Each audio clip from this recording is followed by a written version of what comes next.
Thanks, Adeline, and welcome to the EoR EoR session. I'll be your chair today, Natasha Hurley-Walker at Curtin University. So let's kick off. Redeemer, are you in the audience? Fabulous. So Redeemer Nonoki is going to be telling us about the deepest upper limits on the 21 centimeter power spectrum with the MWA. As soon as we get her slides loaded, this won't count out of your time.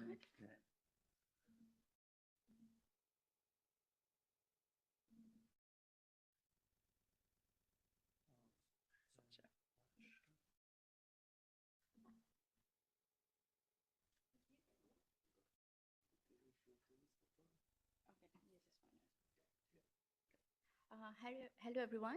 My name is Redeemer Nonoki, and today I'm going to present the deepest upper limits on the 21 centimeter power spectrum with MWA on behalf of the EoR MWA collaboration. So to begin,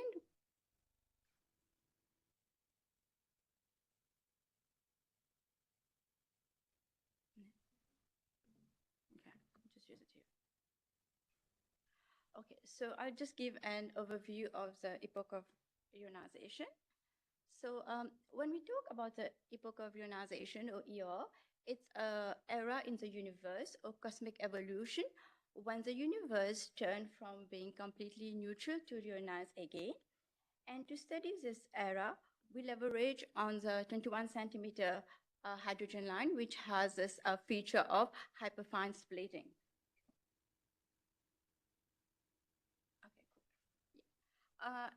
And when we use a 21 centimeter hydrogen line, we can measure it in two different ways. The first one is a global 21 centimeter hydrogen line. And you can see at the bottom plot B here, I'm just showing a fiducial model of how we can trace the 21 centimeter global evolution. And on the top is the 21 centimeter fluctuation. And in this work, we are going to use measures of 21 centimeter fluctuation because of the limited sensitivity of instrument, we can't image them. So we are going to measure the statistical distribution, which is also known as a power spectrum. So here to my right, I'm just showing two snapshots at two different redshift, which is taken from Fernaletter. So if we take a slice of the snapshot, you can see that line in blue, it represents the power spectrum of those two different redshift. When we use a radio interferometer, we can measure different spatial scales.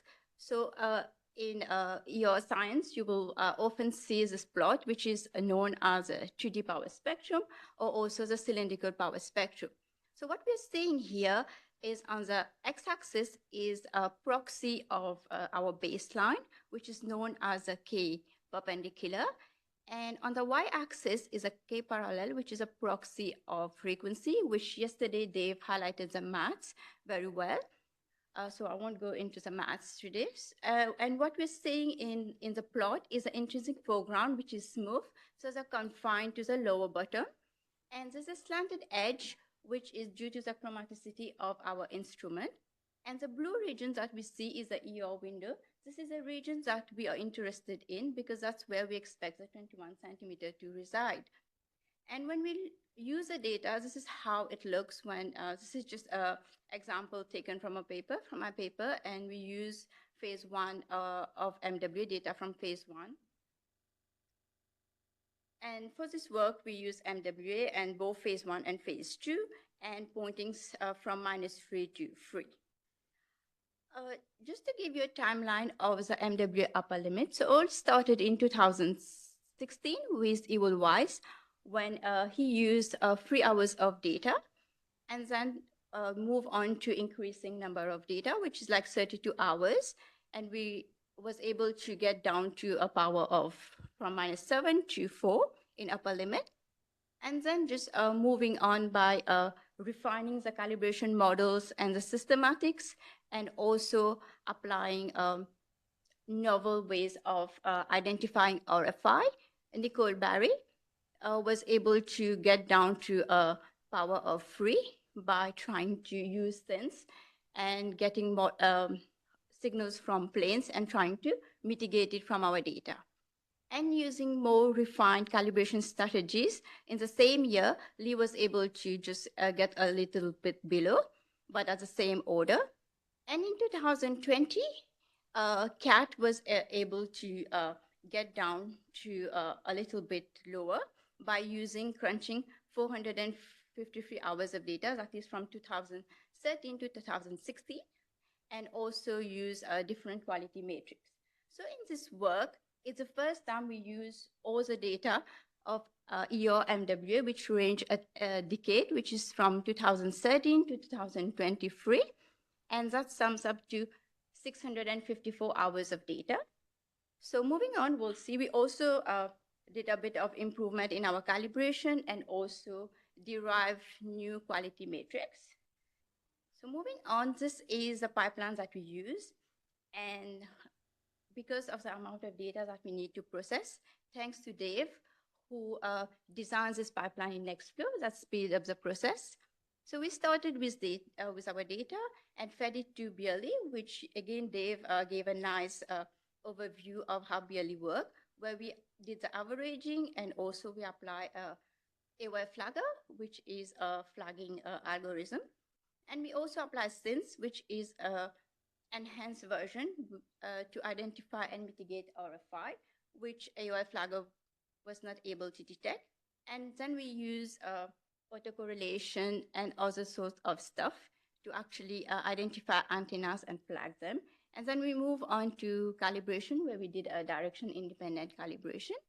And then we do a foreground subtraction by just first directly subtracting the foregrounds from our data, and then applying a phase offset correction, which happened due to ionospheric turbulence at low frequency. And then we derive a quality matrix and filter out observation, which were doubtful. And then we fed it to CHIPS, which was designed by CAT. And when we have obtained our power spectra, we have to do validation as well. So in the pink, which is highlighted, the boxes highlighted in pink, are the validation steps that we took. First, we did a bit of bootstrapping, where we use a sets of data. We split our data into sets of 80 and find out if there's any kind of bias in the power spectra. And then we also did verify our result with FHD, which is an independent pipeline, which goes in together with FHD, which is a calibration and imaging software, and the epsilon is a power spectrum estimator. And we found that the results are consistent at low K mode. Here I'm just showing some plot of the data quality matrix, which we derive raw quality matrix, but we form combination of them. And then we apply a thresholding algorithm to them to see if there was observation that we could discard. So the different colors that you can see there are the different pointings. And the red dotted vertical line is a thresholding cutoff that we apply. And the algorithm for thresholding we used was either free sigma threshold or interquartile rule. And you can see there is a distribution in purple there, which goes for most of the quality matrix goes beyond the threshold line. And you will see that this is because those are pointing data from pointing minus 3. And if you look at where the pointing minus 3 is, in the second side lobe, we have a galactic center, which influences our data, and hence it makes our matrix come to higher amplitude. Therefore, we discard all observation that comes with from pointing minus 3. Moving on here, I'm just showing a bit of statistic, how many observation we discarded from the various matrix or mitigation steps that we apply. We started with 19,626 observation. And you will see there that most of the observation that was discarded were from RFI. So SYNS identified 5,395 observation. And that tells us that, we still have to work on our RFI. And we use pointings from -1 to -2. There on the top, the clean pointing, and that makes up to 8,036 observation, which is about 260 observation. In total, it's 52% of our data that went into our final result. So where we are now, so using that, we get a power of 912 millikelvin square at redshift 6.5, which is the best so far we have obtained with MWA. And we also did that at various redshift, which is at 6.8 and 7.0. So now let's look at how that falls with other instruments. So looking here, so this is a plot because we have various experiments such as LOFA and HERA that works with 21 centimeter, a steady 21 centimeter. So with respect to other instrument, it falls in a redshift, which is different compared to the other instrument. So compared to MWA at redshift 6.5 to 7, we are doing a good job. And we had Yusheng from ANU who was able to do an inference and found that with our limits or our result, it yields the first evidence on the heated IGM by placing lower bounds on the spin temperature. Also, our results confirm that we can rule out cold ionization model, which was found by results from HERA. Moving on now, Kat was able to improve this result using Gaussian information. So she will talk more about it in the talk next. Now, working towards SKA, how we can transfer the lessons that we learned to SKA. So we know that MWA doesn't have enough sensitivity, which SKA will be able to deliver. With enhanced sensitivity, we'll be able to reach a lower level. And also we have learned about the instrumental systematics, RFI environment. And also we have Eric, who is a PhD student who at Curtin is trying to find out which field is best for SKA, for your science, and as well as if the SKY models that we use for MWA is proper for SKA science. And the next step with regards to MWA, we are going to refine the RFI. We have seen from Dave's talk yesterday that we are still dominated by different types of RFI. And there's a student, Eli, from US, who has been working on this algorithm called EVLS, which was able to identify slow varying RFI. So now we are working on trying to implement that in our pipeline. And also there is a PhD student, Aishwarya, who's going to give a talk next in the session. So how we can use hybrid configuration to improve our subtraction strategies. And finally, as we all know, we are just waiting for phase 3 data, which will help us to, go level.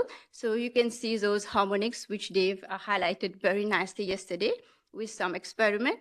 We can get rid of this harmonics with phase 3 data. So we are very excited to work with the phase 3 data to see how it improves our result. With that, I will end my talk. Thank you.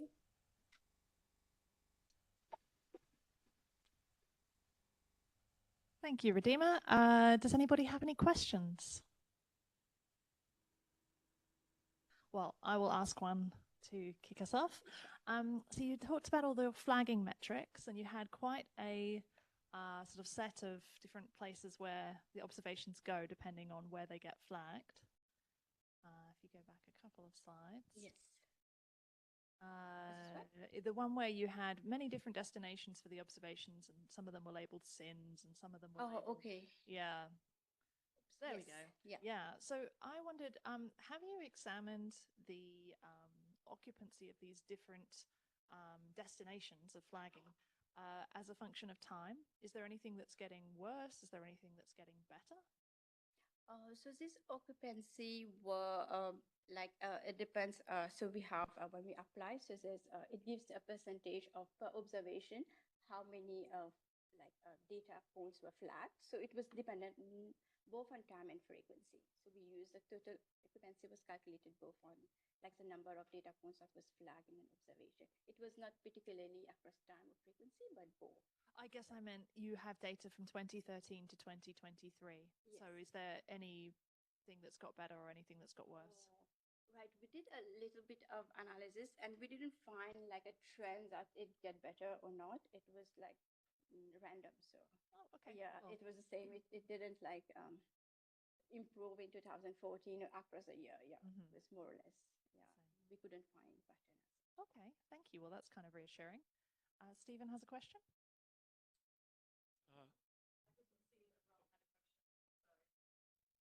Uh, Okay, Ronika's here. Thank you for that very nice overview of all of the MWA effort to do EoR. And the fact that we have some decades now of experience of trying to do this. So I find the history of identifying the issues one by one and removing them quite interesting. So I like that. I agree with you that the RFI below the noise level is almost certainly going to be a serious ongoing problem.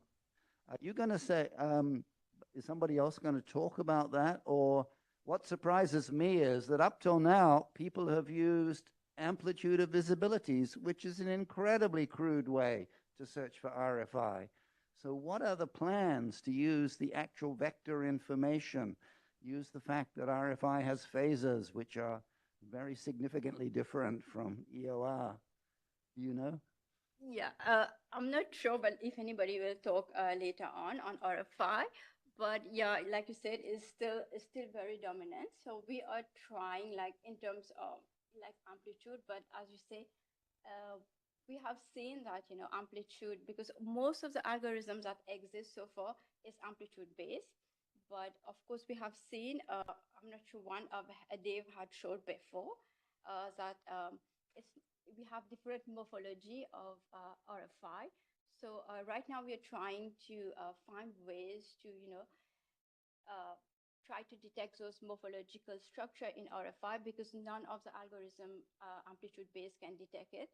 And in the phase as well, there was ways by which we tried to detect, like using just a phase of, even the visibility and also the calibration solution, which helped us to try to identify RFI. We were like not 100%, but somehow manually being able to identify them, but not so far like in terms of algorithm or automatical identification, if that answers your question. Okay. Before I ask my question, I can make a comment. There's a team in Switzerland that we're working with closely, and that's exactly the direction in which they're heading, is to model the RFI signals at the voltage level and try and characterize the full interferometric response of the system to that RFI, characterize it alongside the astronomy signal, and thereby seek to separate them. So, I mean, in a generalized form, you're treating all sources of RFI the same way that you treat any other signal entering your system, and it just becomes a much more generalized fitting of a model that includes astronomy plus residual plus RFI source, which personally I think is probably the only way that you can approach it, but in the limit is very, very, very computationally intensive, at least as computationally intensive as doing all of the calibration and imaging, but maybe that's okay. So people are thinking down this path. Sorry, that was a diversion.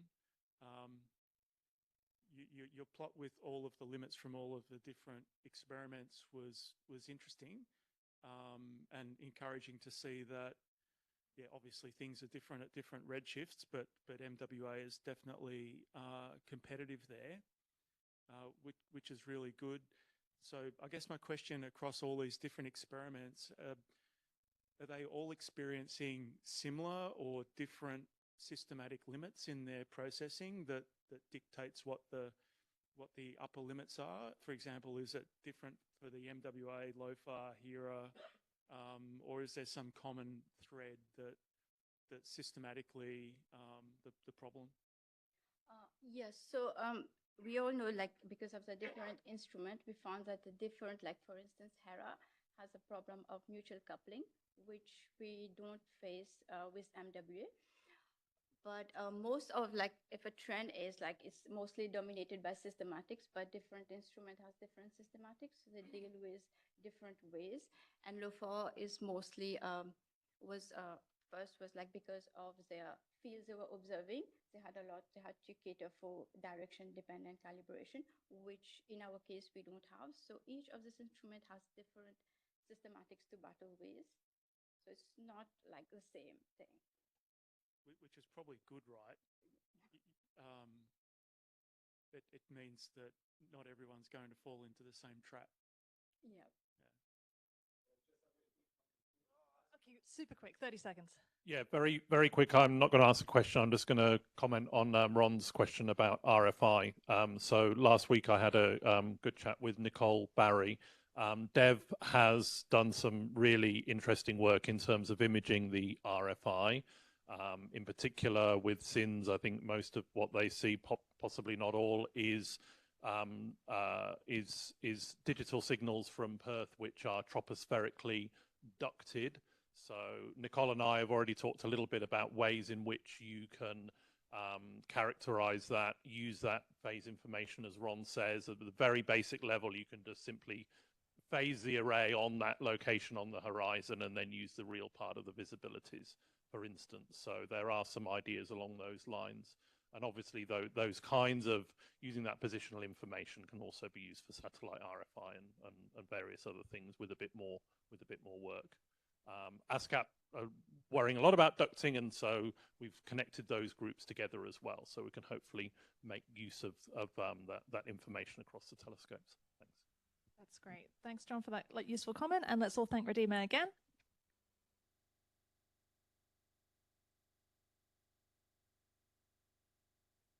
Fab. And I'd also like to thank Christian de Antonio for being my co-chair in this session. I'm not used to running with two chairs, and I realize I should have introduced us both. That's okay.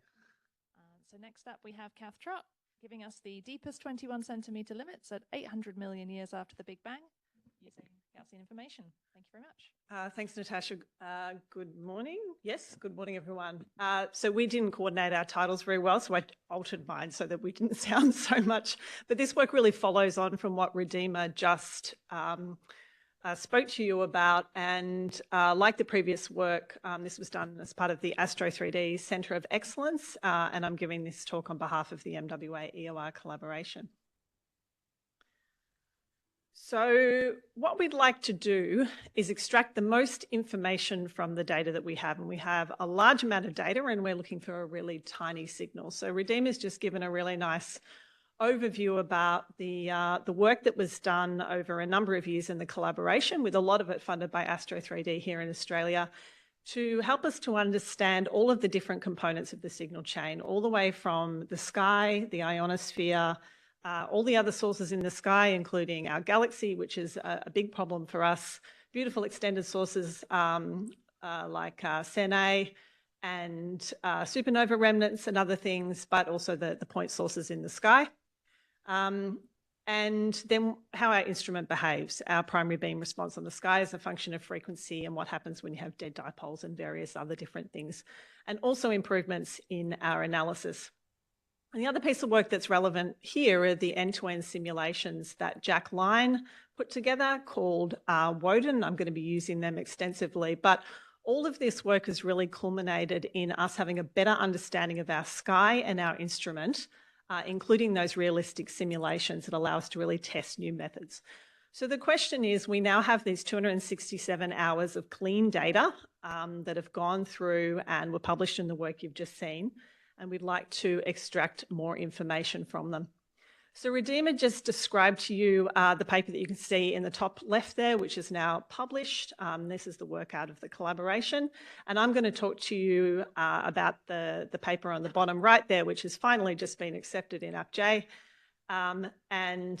It's really about taking what we have and seeing how we can extract additional information out of our data.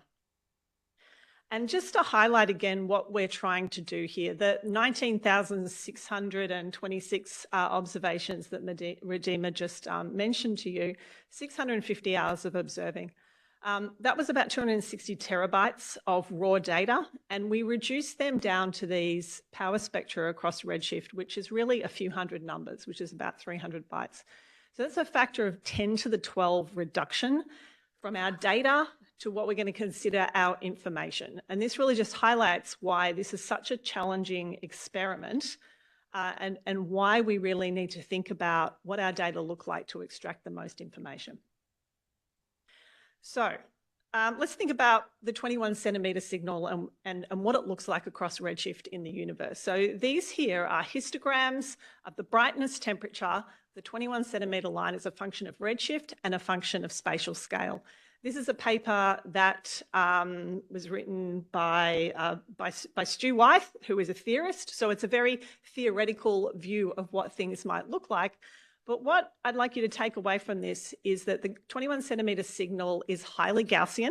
This is why we use the power spectrum, because that second moment, the variance of these distributions in Fourier space, it captures most of the information about the evolution of this signal over spatial scale and also over time. But you can see there are non-Gaussianities, and you expect that because as time goes on, you move from the linear to the nonlinear regime. And this 21 centimetre signal that we are looking at the end of reionization is not dominated by the fluctuations in the temperature, but it's dominated by the neutral and the ionized regions. And those are the things that are actually dominating that power spectrum that you have. However, we see that things are more Gaussian on large scales, which is what we look at with the MWA, and at earlier times. So you might ask yourself, can we measure this non-Gaussianity with the MWA? So what I've got on the top left here, it's a busy plot. I'm not going to take you through it, but this is work that Jaden Cook did in his PhD, and this is looking at the skew spectrum. So it's the next statistic as we look through the polyspectra of statistics of the signal. And it looks at how it changes with redshift and angular scale when you have different models of the early universe. And if you look at the bottom right, that's a plot from Ma and Peng in 2023, looking at whether you could detect non-Gaussianity or the skew spectrum, which is the S there, with the SKA. And with the SKA, with its high surface brightness sensitivity in 1,000 hours using the full core, then yes, you can do it. But our expectation is that with 260 hours of MWA data, given its much lower filling factor on the scales of interest and its higher system temperature, the signal-noise ratio for non-Gaussianity is well below 1. So we would expect that when we look at our data, anything that's Gaussian could be 21 centimetre signal and Gaussian foregrounds and everything else, and anything that's non-Gaussian is very unlikely to be 21 centimetre signal. So how can we use this information to try to extract more out of the data that we have?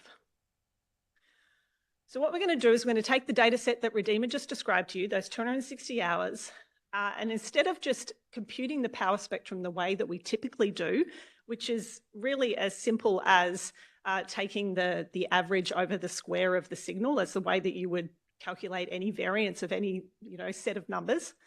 And instead, we're going to see if we can look at the actual distribution of these signals. And we're going to look in visibility space, so we have real and imaginary components, and we'll use a kernel density estimator, which is just a fancy way of histogramming the data in a sensible way so that we can estimate what the underlying distribution looks like. So here, our kernel K is going to be Gaussian, and that's because our individual visibility measurements are dominated by noise and are Gaussian distributed. And we're going to make sure that we have a kernel that is appropriately sized so that we can resolve the 21 centimetre signal, just in case we're lucky enough to actually discover it this way, but also to make sure that we capture all of the information so that this is a robust way to actually estimate the signal. And I'm not going to go into all the tests that we did, but we did extensive tests to make sure that the kernel density estimator that we used was robust to changes in our scalings and various different choices that we had to make. So we're going to do the real and imaginary components of our visibility separately. And what we will also do is compute just a regular cumulative distribution function, which should give us back approximately what we would get out of our normal power spectrum estimator. So how are we going to do that? So on the left-hand side here, we have our gridded visibilities. We have UV planes as a function of frequency. This is our measurement space. We've gridded all of our 260 hours onto the UV plane as a function of frequency, and this is our input data set. We Fourier transform along the line of sight to get Fourier components in all 3 dimensions, so UV eta, and that's the thing that we would normally say, let's square, let's average on a particular scale, and that's our power spectrum, like by and large. What you can see on the right there, the example UV annulus with data is just showing you what some of our actual weights look like in different parts of the UV plane. You can see here that the phase 2 data, so you can see the footprint of the compact configuration, and those annuli are where we would normally average our measurements. And on the right-hand side there, that image is just trying to show you that over the different pointings with the MWA, we fill the UV plane out to a K of about 0.1. Okay, so up until that point, we have robust estimates that we can make of what the distribution of our data look like. So you may well ask, you have 1 billion visibilities, and we do have 1 billion visibilities in those 260 hours. Why don't you estimate directly from them? And the reason for that is the thing that we need to take advantage of in the EoR experiment is beating down the noise by coherently adding the same measurements on top of each other over time. So averaging in coherently rather than in power. And this approach effectively adds everything incoherently. So you don't get that win. And I haven't thought of a way yet to do that.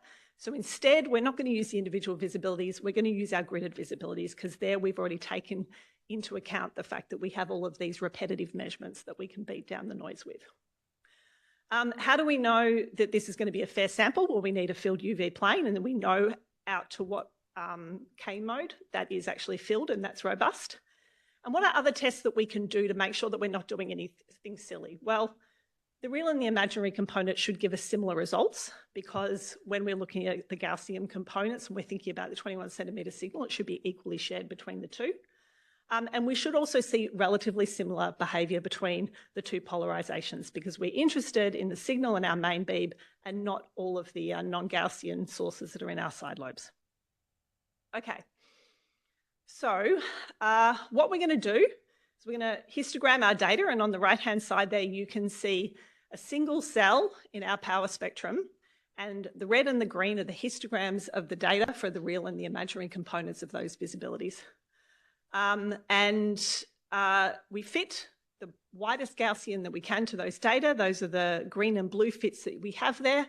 And that is what we're going to take to be the variance of our signal. So we're going to use that as our power spectrum estimate.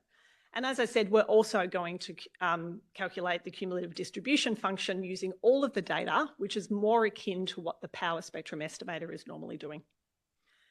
So this is where Jack comes in and his end-to-end simulations, because we can put in the foreground sky, we can put in the 21 centimetre sky individually, see how they behave. We can also add them together and see how they behave, which is the reality that we have.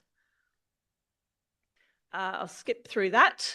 Okay, so this is a simulation where we have the sky as we know it without the 21 centimetre signal. So it's diffuse emission, it's extended sources, it's Sen-A, it's supernova remnants, it's point sources.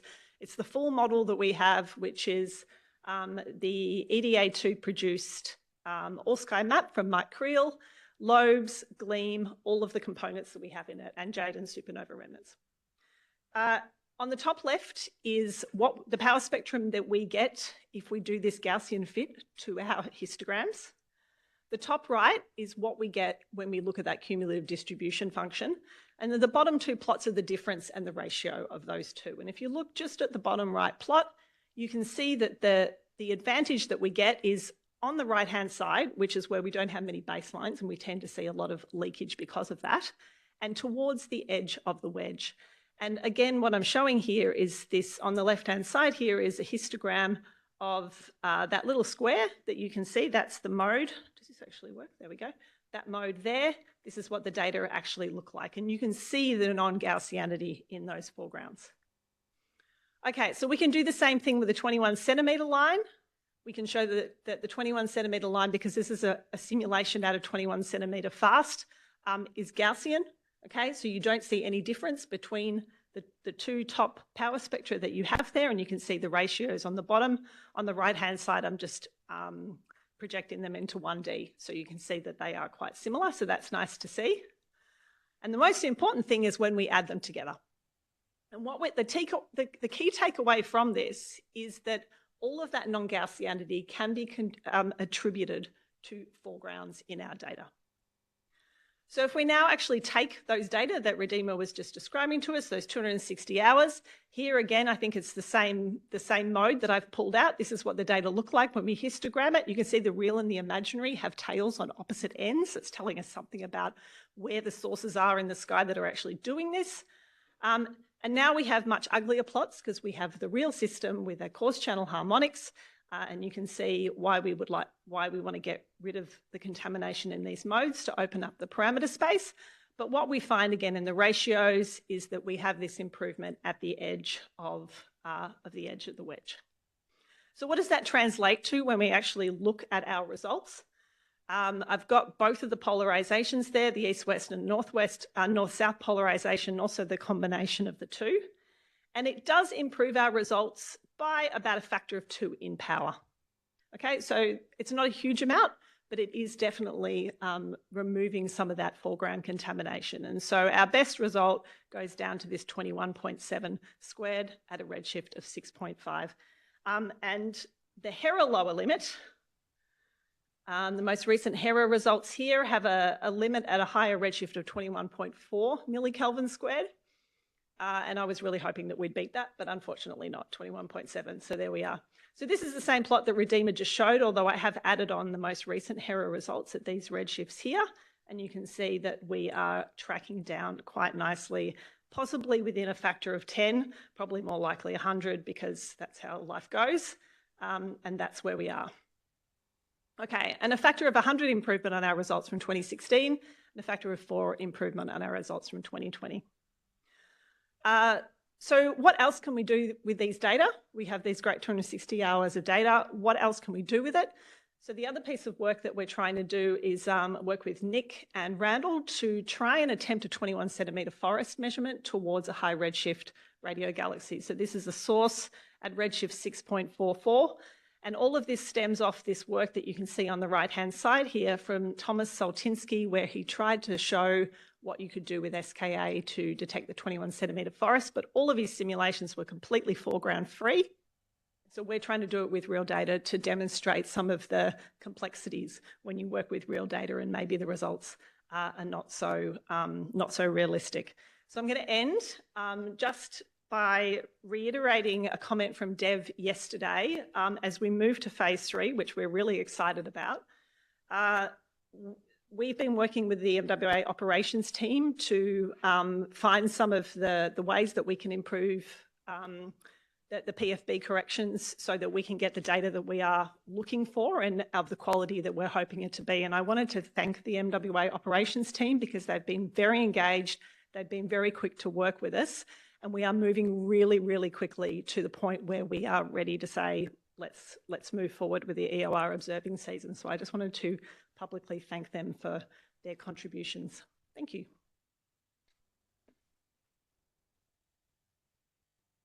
Great. Thank you very much, Kath. We've got time for one quick question. Oh, it was a race between Stephen and Ron. I think Stephen marginally won. Thanks. I still need a cold towel to wrap around my head when I think about all this stuff. So what you've variously described as leakage or foreground contamination is in the window, right? And that's ultimately still the mode mixing from the fact that adding the gridded visibilities is not 100% coherent. That's still like within a grid cell, the visibilities are actually just partially coherent, and that introduces the mode mixing and the spectral structure that then leads to the foreground leakage into the window. Have I got that? That's one component to why we see the leakage. I don't think that's the major component. I think partly our calibration is still not quite good enough, so we have residual spectral structure. And it's also that the interaction, and this is the LOFAR problem to your question to Redeemer, the interaction of bright sources in our side lobes that are highly chromatic with our beam. Sorry, our beam's highly chromatic, but the sources in the side lobes interacting with that highly chromatic beam and that not being accounted for well is the other reason we have residual spectral structure that leaks out. The coherence within a UV grid, I would say, is a lesser issue. Yeah, so the chromaticity of the tile beam or the synthesized beam or both? The tile beam. The tile beam. Okay, thanks. We're out of time for this talk, but let's all thank Kath again.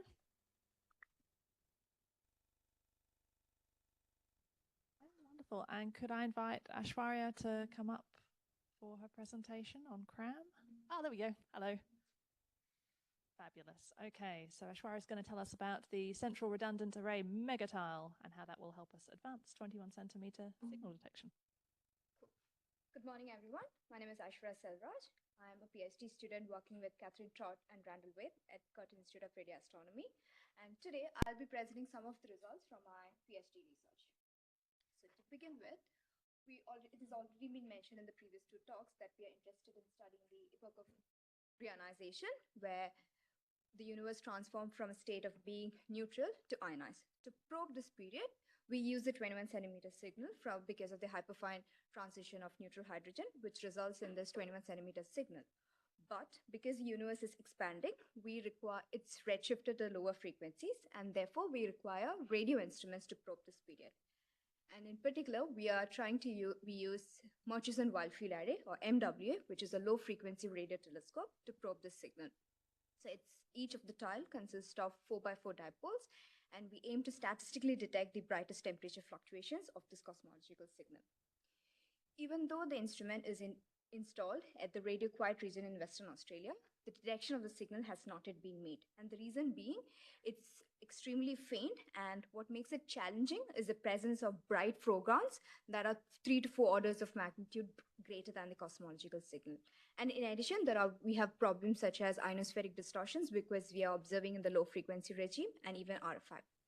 And what makes this even more challenging is a large field of view of the instrument. So here it shows how an MWA would see a patch of the sky. So that's a primary beam that observes that patch of the sky. So there is a lot of bright radio sources along with the galactic plane, which is present in these data sets. So unless and until we remove the emission from all of that, we will be unable to detect the signal. So in response to these challenges, we, the MWA EoR community, we installed a new instrument called as the Central Redundant Array Megatile, which consists of 8x8 dipoles, which is larger than the MWA. In terms of its system architecture, it consists of a 2-stage beamformer, where the first stage consists of each of the 4x4 dipoles in the array, and all of the output gets combined at the second stage beamformer, and it goes into the receiver. So this is a zenith pointing instrument for now. Where is it installed? So during the phase 2 configuration, where 72 new tiles were included, there are these hexagonal compact arrays which is added, so which has a spatial hole at its center. So currently we have installed CRAM at the center of this southern hexagonal compact array configuration, simply because we can make use of those redundant baselines that is formed with CRAM at its center. So that's what we're going to pursue. Now, in other words, because this is a larger instrument, it will have a smaller field of view. In that sense, we will be able to suppress the emission that's coming from the foregrounds because of its spectral characteristics. So that's what we're going to pursue with this sort of an instrument. Now, in comparison to that of MWA, how does the primary beam of CRAM looks different? So in comparison, the one on the left is the primary beam of MWA at 150 megahertz in comparison to CRAM. And as you can see here, because it's a larger tile, the field of view is smaller. To be specific, the solid angle reduces by a factor of 4. And in addition, there are these large number of side lobes, which has got a reduced response in compared to that of MWA. So there is a drastic difference between the beam that we are looking at. Now with this, what are we trying to achieve in EoR science? As already discussed in the previous talks, we are trying to statistically estimate the signal using path spectrum estimations, where we expect the foregrounds, which is having a spectrally smooth structure, to be confined in the lower region of the path spectrum. And what we're left with is the EoR window, which is at the extreme top of it. But because of the chromatic nature of the instrument, these foregrounds leak, which results in the wedge. But the edge of the wedge, the dashed dotted line that you can see over there, is limited, is restricted by the field of view of the instrument. So by using a larger tile, such as CRAM, we are reducing the field of view in a way that we can push those limits to the towards the bottom of the wedge. And that is what we are going to do. And in addition, because the power that comes near the horizon is from all the power that's leaking out of the side lobes. So when you use a larger instrument, which has smaller side lobes, the power that the leakage will also reduce. And in that sense, we'll be able to get the K modes that has been present near the edge of the wedge. So that's what we're going to pursue with this sort of an instrument. So in the initial part of my PhD, I did a couple of side trips to MRO where we have done the maintenance activities. So the extreme right image that you can see is the CRAM, which is sitting at the center of the southern hexagonal array at MRO. And it's me doing a couple of maintenance activities, changing the LNE of an dipole. So with these observations, with these maintenance activities, we were able to finally do our drift scan data. This is the first slide that we obtained from our instrument, where you can see the galactic plane that's passing through the primary beam, which results in that peak. We were able to continue the observations across days, and this shows a 1D plot across a waterfall plot, when you can see that the peaks align perfectly, which means that the instrument is having a good stable gain, and is capable of doing scientific observations. With all of that data, I have estimated the receiver temperature, which is shown in these plots. The red and the black corresponds to the two different polarizations, and we report a receiver temperature of roughly 70 Kelvin at 150 megahertz, which is as per the literature. Now, in terms of showcasing how this instrument is useful for EoR science, this is where we begin with. We're interested in looking at the cross-style power pattern, where the one in black shows how a regular power pattern would look like between two MWA tiles. And in contrast, the one in red shows how now the hybrid array power pattern would look like between an MW and CRAM. And because we are using an instrument with smaller field of view, the primary beam is going to be smaller compared to that MWA. And there's also these negative side lobes that has been present within the primary beam. So in essence, what we're trying to say is the beam that is looking at the same sky differs for the two instruments, and that's what we were trying to interested in for pursuing EoR science. So to do that, I have developed this end-to-end instrument-specific pipeline where I produce mock visibilities and then estimate power spectrum during the delay spectrum technique. And I have so we compute these snapshot of power spectrum between the two baseline configurations and compare one one-on-one. And this plot here shows the 1D power spectrum that has been obtained using both the two configurations. And it has been overplotted with the green line, which is the simulated 21 centimeter. And as you can see here, in the DC mode, there is a factor of 2 reduction between MW and CRAM with respect to that of the MWA power spectrum. But what we are really interested is that which is present within the blue box, where there is extra K mode that we are able to get because of the lower foreground leakage that happens with MW and CRAM. Now, in order to quantify this, we did a Fisher analysis where we estimate the signal to noise ratio, which is estimation of the slope of the 1D power spectrum. And you can see here, the red dots here comes from MWA CRAM, which says that it has a higher signal detection ratio when it compares to that of MWA. The dip that happens here at roughly around 18 LSD is because of the galactic plane that's passing through the side lobe. So the foregrounds is going to be larger, so the SNR anyway drops. At this point, this was a phase in my research where CRAM was finally integrated into the MWAX correlator, and we were able to do MW observations during the 2023 B compact observation cycle, where we have roughly around 1,500 plus zenith pointing observations across the 3 target fields, which is EoR 0, 1, and 3. And EoR 3 is the first time, it's a newly observing field, and this is done for the first time ever with MWA. Now, I have developed this pipeline using Burley, running it through a customized version of Hyperdrive for calibration, and then to finally produce the calibrated visibility data sets. So as a part of this work, which is a significant amount of work that I've done in my research, where I have processed across the 3 fields, which is around 1,300 plus observations, where developed end-to-end pipelines for processing these data. And yeah, that's a significant work that I've done in my work. So this is one of the calibration solutions, the amplitude of the calibration solution that has been obtained for a given observation. And as you can see in the blue box, that's a CRAM that has been added into the phase 2 configuration. It just adds as another extra tile into the array. And as you can see, there's a number of antennas that has been flagged inherently because of that observation had issues. Or for example, even in the red box, the one on the top, you can see that the gain solution looks different compared to the rest, which means that it could potentially highlight a problem with the antenna. So a lot of work with this. Once we have all the calibrated data sets, it is very important for us to understand the systematics that has been present. So a lot of work has been put in understanding what sort of the RFI, if there are any faulty baselines, potentially faulty antennas, dead dipoles, all of that. So a lot of work has been done in order to remove these, understand these systematics and remove them from our data. So in one such example here shows the autocorrelation visibility, where it can say, you can see that the one in the red, the flagged one, but this is a diagnostic check to see if there are any potentially behaving antennas, and we would remove all of these antennas from our data sets. In a similar way of systematic check, because we really care about the visibility, this is one of the plot from visibility obtained from a redundant baseline. So theoretically, we assume we expect all the visibility to have the same characteristic shape, amplitude, and all of that. So if any of this visibility is looking different from the rest of it, we try to flag them and remove them from our data set.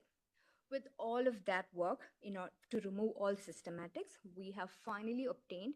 So this shows in terms of a number of across the 3 fields, where the number of observations that we had processed, and after doing all of the systematic checks with what we have finally ended up. So for example, the EoR 3, out of 178 observations, we are ending up with just 118 observations, which correspond to just 2 hours of observation. That is all we have. After all of that systematic checks, we have finally obtained the first pass spectrum with CRAM, which is shown on the left figure here. And in addition, the one on the right is with MWA and MWA. So this is a newly observing field where the sky is relatively empty, and we see a similar response between the 2 pass spectrum. This is a pass spectrum that is obtained with EoR1. EoR1 is a field where there is phonax A and the galactic plane within the primary beam of MWA. And in comparison, it would be present within the side lobe of CRAM. So because of its reduced response from this side lobe, the DC power that is being present in the left-hand side is smaller in comparison to that of MWA. Now we have all these measurements from MWA and CRAM.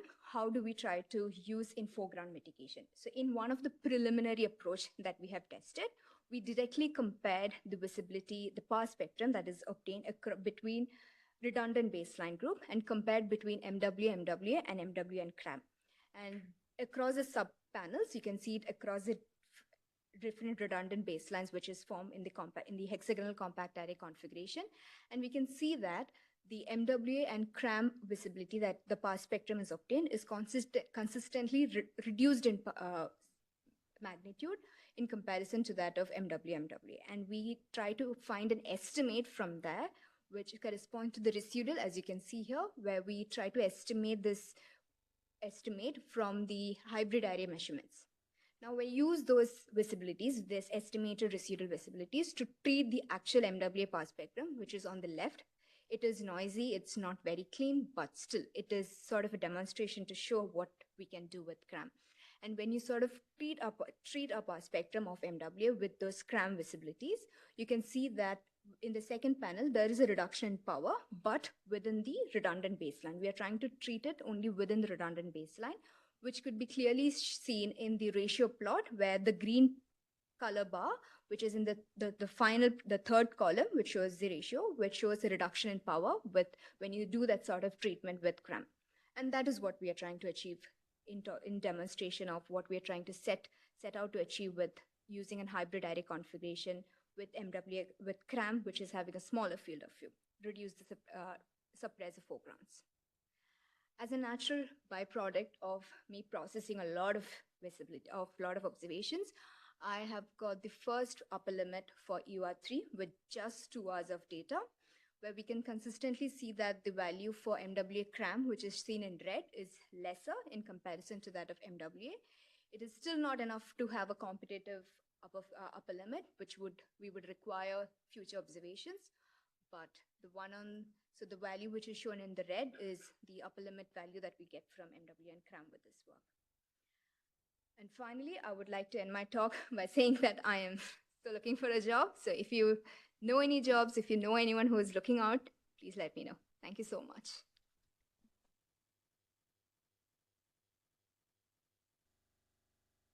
Great, well done, Ash. Any questions? Or if you don't ask, I'm going to get to ask one. Ron's got one. Okay, go for it, Ron. So I thought the idea of the larger tiles reducing the field of view, that was you covered very clearly. But I thought the secondary purpose you touched on at the end, and that was to have the redundant baselines. But I got a bit confused when you show the picture which shows the hexes. Those hexes, are the individual tiles in there the larger tiles you're talking about? So the one in the black is the regular MWA tile, which has got 4x4 dipoles. And the one in the red at the center of the compact southern hex is the cram. Oh, just the one. Okay. Okay, so you're focusing on that because I'm curious to know whether those redundant spacings ever worked, because that was a great idea of how we're going to solve all the problems, which I think didn't work.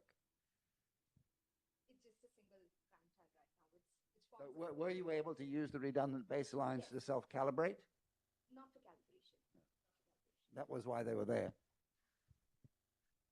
Great. Any other questions? Looks like Dev has one.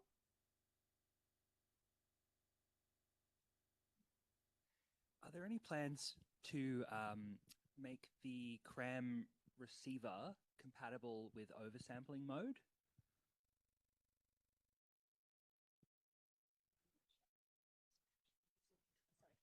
No, we don't have. Yeah. Okay, thanks. I guess I just had one chair's prerogative speculative question then.